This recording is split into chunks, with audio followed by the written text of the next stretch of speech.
Hello, YouTube. It's me again, but this time my hair is a little bit longer and my razor burn is extra fresh. Here again to talk about the Oscars, which are only a week away now. It's actually pretty crazy that award season has gone by so quick. While I'm not going to actually be able to watch the ceremony live this year because I'm going to be sitting on an airplane the entire time, I am really looking forward to seeing who gets recognized on March 27th. Today I'm going to be talking about the Best Actor category, which is a little different than the other two that we've covered so far in this series, because this one is littered with veterans, some of which have actually won before. So a lot of big names up for the award. So without further ado, let's go ahead and get started. First up, we have Javier Bardem, a former winner who picked up his fourth nomination for Being the Ricardos. And in Being the Ricardos, Javier Bardem plays real-life actor Desi Arnaz, who was actually married to Lucille Ball and one of the stars of, surprise, I Love Lucy. Now, this performance kind of flew under the radar for me for most of the award season because I just kind of assumed that Being the Ricardos was going to be the Nicole Kidman as Lucille Ball show, and in a way it kind of is, but I guess I took that to mean that every other actor is just there to support her. They're not going to turn in, Oscar-worthy performances. But obviously, I was proven wrong there whenever J.K. Simmons and Javier Bardem managed to pick up nominations. But honestly, whenever I saw the movie, it was a little after the fact. But Javier Bardem here, first off, he's good in everything. Like I said, he's a former winner. He won for No Country for Old Men, a fantastic movie. If you haven't watched it before, I highly recommend it. I'm going to cover it later in the 100 Movie Marathon series. But he actually pulls off Desi Arnaz really well. From everything from the voice to the dancing to the little cadences here and there, Javier Bardem proves again that he's one of the best actors in Hollywood right now. One of the things I really like about his performance is it's really easy on the surface to see Desi Arnaz as this really bombastic, extroverted guy, but then under the surface, you see that this guy comes from a very troubled background, and he's hiding a lot of that, and I think Bardem pulls that off really well, specifically in a scene after a table read, and J.K. Simmons' character kind of looks at him and is like, you have that look on your face like you ain't scared of nothing, and Bardem as Arnaz gives a little monologue about something that happened in his childhood that was clearly very traumatizing, sort of bringing to life that even though he gives off the impression like I have the power and I can do all of these different things, like I've been through stuff, and just because he doesn't carry that on his shoulders every single day doesn't mean that it's not there. And Being the Ricardos is a really good movie that I like more and more the more that I sit on it. How many times can I say more in a sentence? Let's try that again. Being the Ricardos is one of those movies that I like more and more every single time that I watch it. And I think it's a really interesting movie because it takes these two characters in Desi Arnaz and Lucille Ball, and two people that had a lot of power with their show. They had the biggest show on television at the time, one of the biggest shows of all time whenever you actually look at the numbers. But it asks the question of whenever something controversial comes to light about these super powerful characters, how does it affect them? Bardem playing someone who usually has all of the power whenever it comes to negotiations and having that challenged, I think is really interesting. And it's really easy to look at this role on paper and say, I'm going to play second fiddle to Nicole Kidman. She's going to go out there and get her second Oscar, and I'm going to cash my paycheck, walk out. But Javier Bardem clearly did not do that. He presented a side of Desi Arnaz that a lot of people never got to see, and I think he's totally deserving of the nomination here. Alright, up next we have Benedict Cumberbatch for The Power of the Dog, and I have to say right now, this is the best, in my opinion, that he has ever been. I've loved him in the MCU as Doctor Strange, in the Sherlock series on BBC, and countless other things that he's done. I mean, he's been nominated for an Oscar before for The Imitation Game back in 2015. But here, he does something that I really appreciate from actors, and he doesn't go loud with his performance, or if he does, it's few and far in between. For the most part, he just works with his face, and he uses it to just emote how his character is feeling, whether that is longing, sadness, menace, like true menace. What he does to Kirsten Dunst's character just in the mental space and just absolutely ruining her is crazy here. He is just incredibly menacing without saying a word sometimes. Even there's a great scene whenever Kirsten Dunst is trying to practice on the piano, and he just like walks by. All you hear is his boots, and then eventually you hear him start playing the song that she's attempting to play on the banjo with total ease. So without saying a word, he lets her know that you are nothing and I am better than you.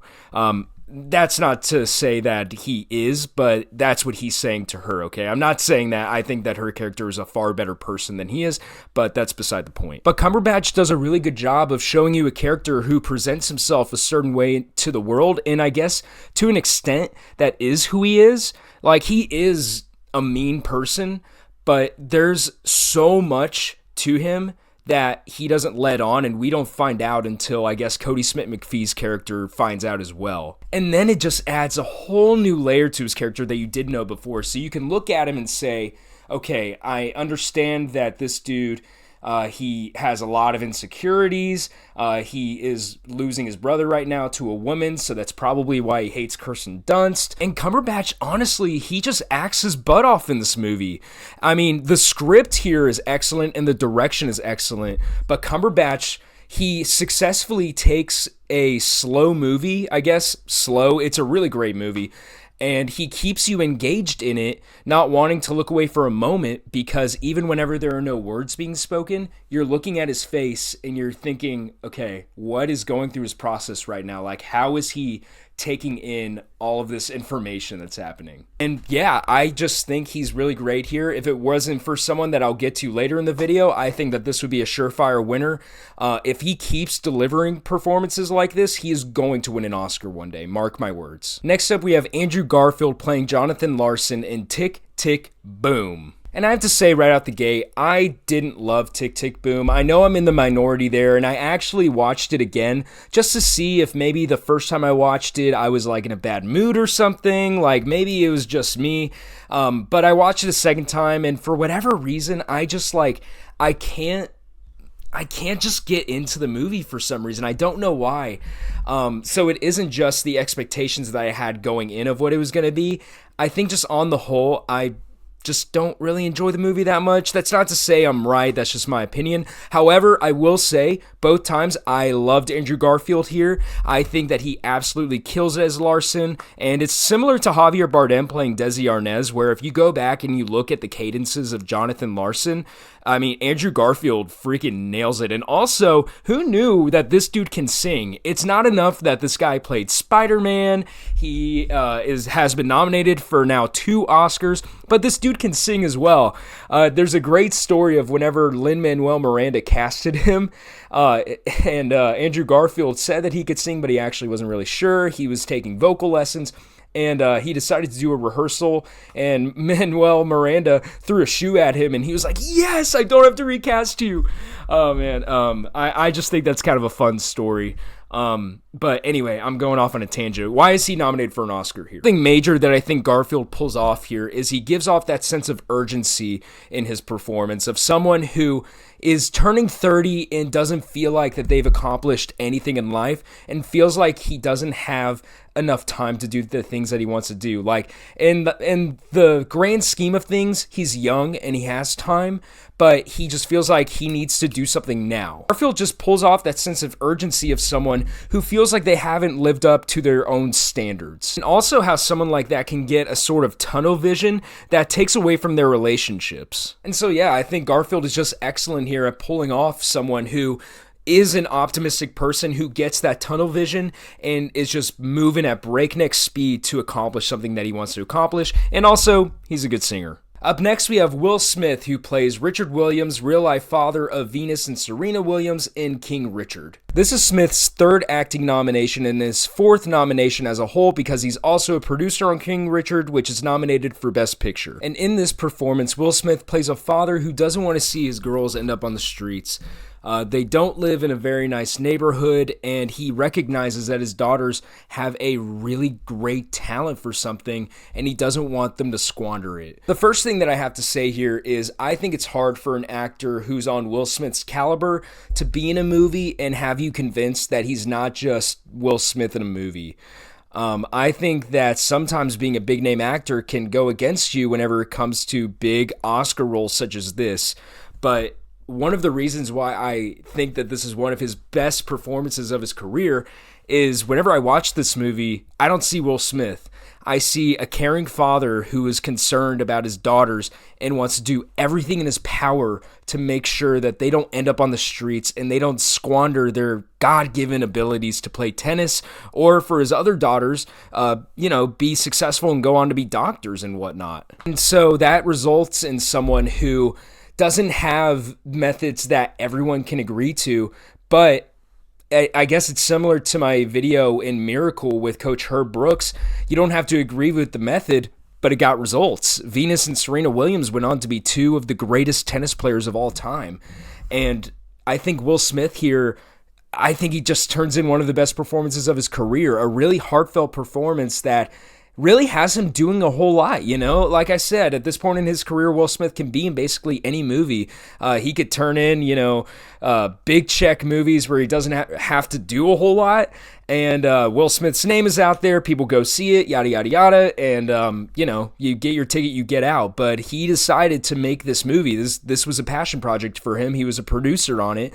And he didn't hold back on Richard Williams. He held him accountable for some of the things that he did that weren't entirely right. He played it as it went out, but he also showed everyone a light of him that makes him feel like a really compelling and good guy. One of my favorite scenes from the movie is, I guess a couple dudes are talking to one of his daughters after, I guess, he took all of them out while Venus and Serena were practicing tennis, and one of them was trying to talk to his daughters, and instead of just like walking away, he let his daughters know that that's not okay, and he walked up and he said, "You're not going to do that." He took a punch for his daughters, and I found that really compelling. That happens really early on in the movie. Another really powerful scene that actually made me cry the first time that I watched the movie is before Venus is about to play in her first big tennis match, and Richard, or I guess Will playing Richard, is trying to talk to her about why he is so hesitant to get her up on that stage because of how big the stakes are for her that other tennis players don't have to go through. And man, just thinking about it now, Will Smith, like, you can tell that this means a lot to him. And to me, this is an Oscar-winning performance if I've ever seen one. And Will Smith is far overdue. I personally think his performance in Pursuit of Happiness is the best of his career.